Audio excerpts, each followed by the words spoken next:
ज्यादा हिलती रहती है। तो मैं क्या समझूं कि मेरा कोई चक्र जागृत हो रहा है या फिर मेरे पाथ क्लियर नहीं हो पा रहे हैं, इस वजह से मेरी स्पाइन हिल रही है, गर्दन हिल रही है बहुत तेज तेज। मैं मंत्र मेडिटेशन भी करता हूँ, विपස්සना भी करता हूँ। तो विपස්සना से तो बहुत ज्यादा मेरी जो गर्दन है वो बहुत हिलती है, और कई बार मैं अकेले ही घर पे ध्यान करता हूँ। मैंने किसी से इसी की अभी तक दीक्षा भी नहीं ली है। और क्या कई बार ऐसा लोग बोलते हैं कि अकेले बिना गुरु के कुंडलिनी जागृत तो हो जाती है और बड़ी मुश्किल से होती है, हो भी जाए तो इसके काफी खतरनाक परिणाम होते हैं, कई बार पागल कर देती है, कई बार एक तरह से, कई बार मेरी बॉडी में इतनी हीट बढ़ जाती है कि एक तरह से बहुत ज्यादा गर्मी इतनी बढ़ जाती है कि नहाने के बाद, पानी पीने के बाद भी शांत नहीं होती है। तो मैं क्या समझूं, मैं मुझे ये ध्यान कंटिन्यू करना चाहिए या फिर क्या है इस रास्ते में, एक तरह से एक आपके आपकी ओपिनियन क्या है, आपकी एक गाइडेंस क्या है? बिल्कुल ठीक है।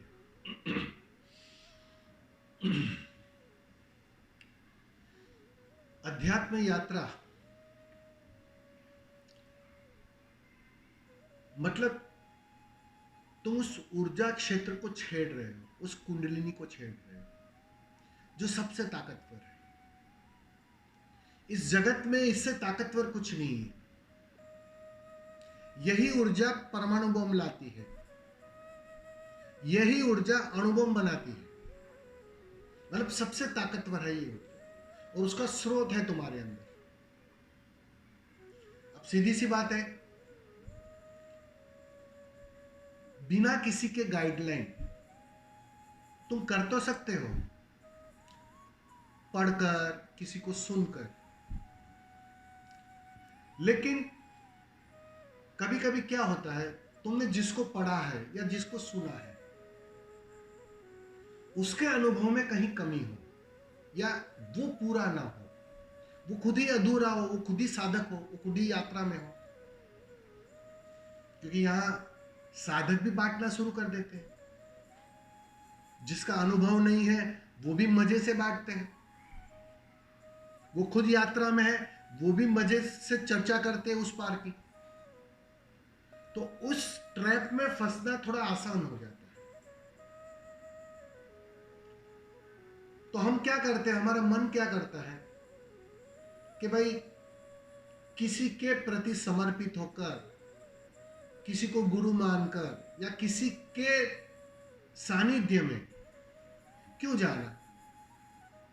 अभी तो बहुत आसान है, YouTube पर एक वीडियो खोल दो, चक्रों, क्या सारे चक्रों के बारे में समझा देंगे समझाने वाले, और वो बात सुनकर जब आप कोई विधि में उतर के, वो खुद अधूरा है, वो तुम्हें उस अधूरेपन में ले जाता है। ये थोड़ा हानिकारक है। तुम्हारा गाइड कम से कम जानकार होना चाहिए। अब गाइड को ही पता नहीं है कि कौन सी जगह कहां पे है, वो कैसे तुम्हें समझाएगा। गाइड तो वही हो सकता है जिसका अपना अनुभव, जो सच में उस पार है और उस पार से लौटकर तुम्हें समझाने आया है, वो उस पार का स्वाद लेकर आया है, वो तुम्हारा मार्गदर्शन कर सकता है।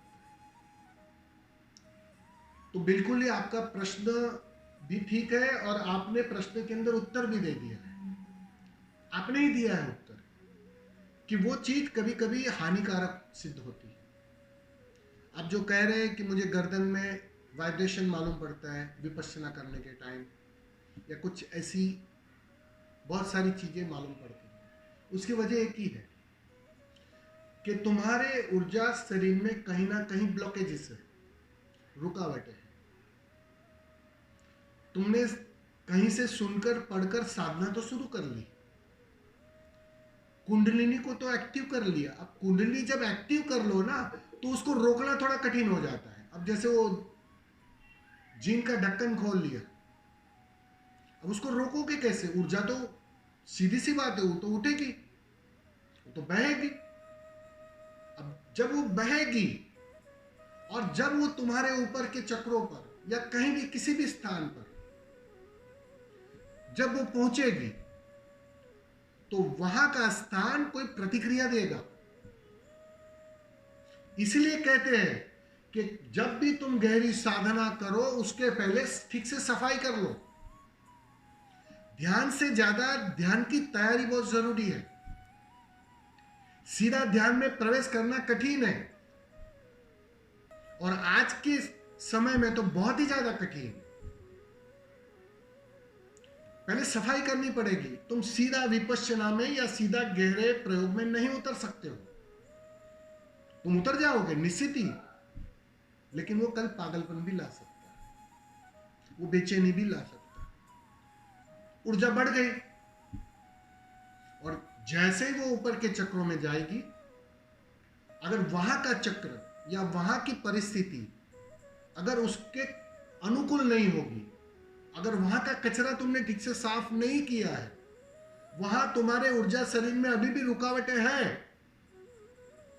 तो सीधी सी बात है वो प्रतिक्रिया देगा, वहां लड़ाई होगी। वो लड़ाई तुम्हें बेचैन कर रही है, तो उसके पहले तुम्हें उसकी सफाई करनी पड़ेगी।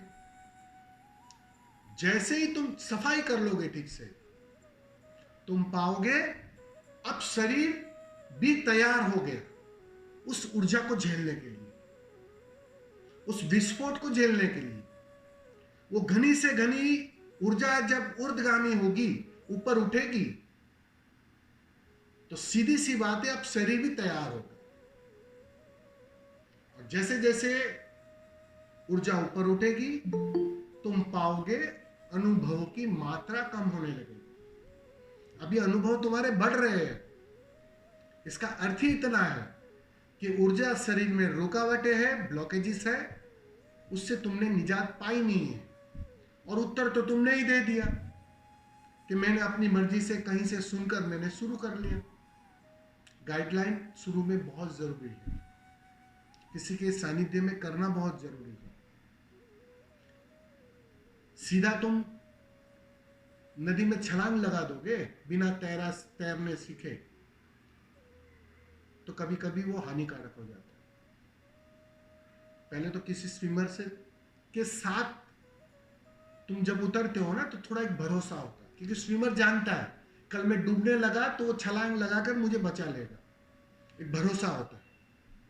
उस भरोसे के साथ जब तुम यात्रा करते हो ना, तो धीरे धीरे तुम्हारा ऊर्जा शरीर और तुम्हारा ये फिजिकल बॉडी दोनों एक समन्वय में आने लगते हैं, वो दोनों तैयार होने लगते हैं। वो उस विस्फोट के लिए तैयारी है। जब सच में एक गहरा विस्फोट होगा, समाधान का, समाधि का, आनंद का,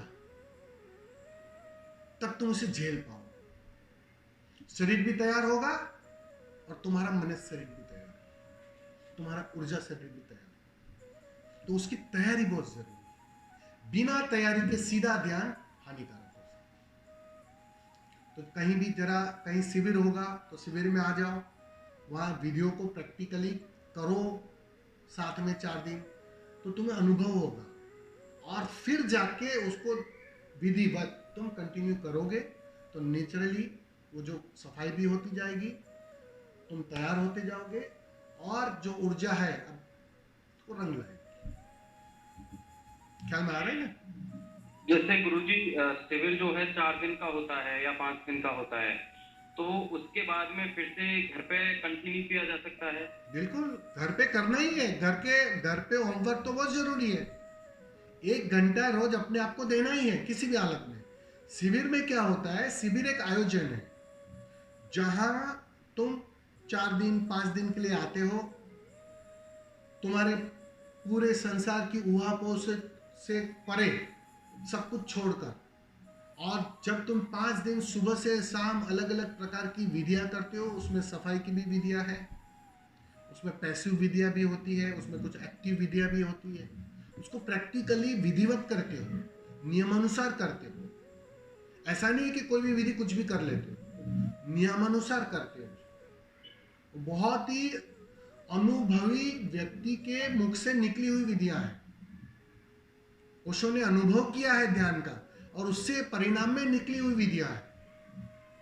तो वो जो विधियां जब आप तुम करते हो ना प्रैक्टिकली, और फिर उसमें से कोई भी एक विधि फिर जब घर पर जारी रखते हो ना, तो बहुत जल्दी रंग ले आए, आसानी से रंग ले आए। क्योंकि मैं कई बार समाधि में भी चला जाता हूँ, अलग अलग मंत्र का मैंने अलग अलग अनुभव भी लिया है। क्योंकि कुछ मंत्र ऐसे हैं जो तुम्हें समाधि में लेके जाते हैं, समाधि में डुबोते चले जाते हैं।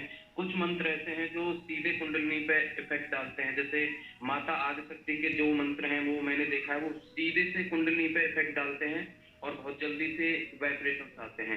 जबकि जो कृष्ण मंत्र हैं, जो शिव मंत्र हैं, वो एक तरह से चेतना को ऊपर उठा के तुम्हें समाधि में लेके आते हैं। कई बार मैं समाधि में चला जाता हूँ और पता नहीं रहता, लेकिन आदिशक्ति के जो मंत्र हैं वो सीधे वाइब्रेट करते हैं और वो बहुत जैसे इस गर्दन को धीरे धीरे धीरे धीरे करके बहुत ज्यादा हिलाने लगते हैं ऊपर।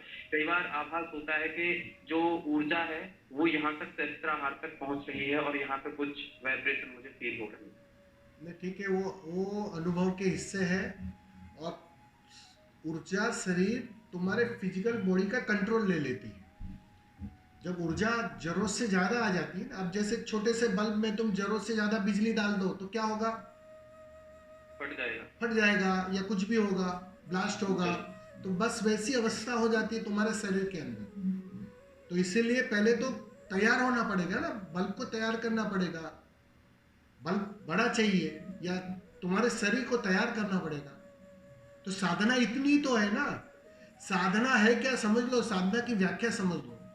साधना समाधि के लिए तुम्हें तैयार किया जाता है, उसकी विधि है और कुछ नहीं है। साधना का अर्थ ही इतना है कि कल जब समाधि अवतरित होगी, कल सच में तुम समाधि में प्रवेश करोगे परमानेंटली, तब तुम हर तरह से तैयार होने चाहिए।